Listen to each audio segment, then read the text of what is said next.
তো বন্ধুরা আমি আবার আমার ব্লগে অ্যাড করছি। তো আজকে আমি প্রথমবারের মতো আমি আজকে এই মাংস রান্না করবো।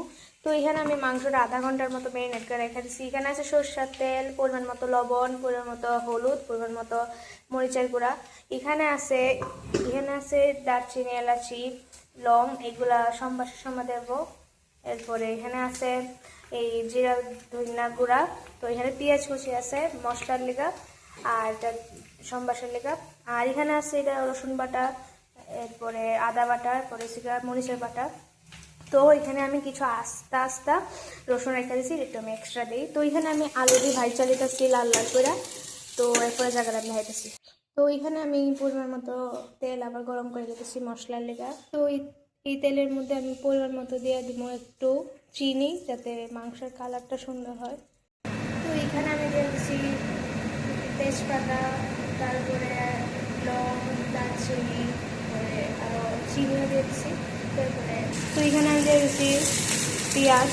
তো একটু নাড়াচাড়া করবো। যখনই এই পেঁয়াজগুলো লাল লাল হয়ে আসব, তখন আমি এগুলোর মধ্যে দিয়ে দেবো সব ধরনের মশলার বাটা।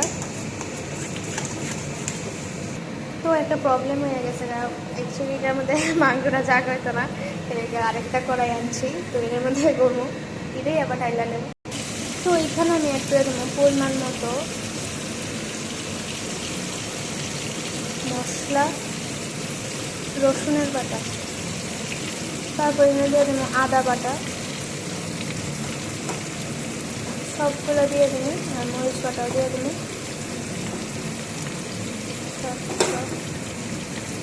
আর এখানে এটাও দিয়ে দিন, এখন গুঁড়াটাও দিয়ে দিন। তো সব হয়ে গেছে না, তো এটা এখন ভালো করে কষাবো।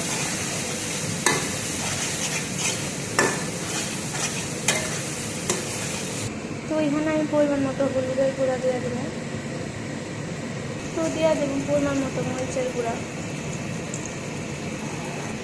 তো মশলাটা একদম ভালো করে কষাইতে লাগবে।